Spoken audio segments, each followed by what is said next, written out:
अस्सलाम वालेकुम। दीनी जमातें पाकिस्तान में ही नहीं पूरी दुनिया में नाकामी का शिकार हैं और 1400 साल से नाकाम होती आ रही हैं। और जो पार्लियामेंट पैटर्न पर लोग चल रहे हैं वो कामयाब हैं।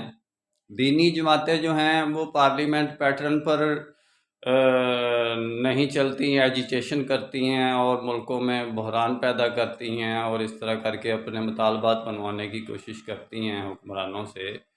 वो काम हुक्मरान कर जाते हैं, वो दीनी जमातें नहीं करती। वो हुक्मरानों को फिर वोट बैंक उनका बढ़ जाता है, मिल जाता है और वो आगे सक्सेस कर जाते हैं। और ये दीनी जमातें वहीं की वहीं वही मरासी की तरह, वो भंड की तरह एक बात को भंडना और भंड के बस बात उनकी ख़त्म हो जाती है।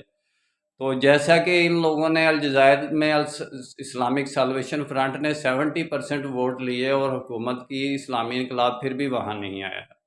भाई ये इस्लाम की पॉलिटिक्स और है, इस्लाम की पॉलिटिक्स पर चलेंगे तो इस्लाम का इनकलाब आएगा ना।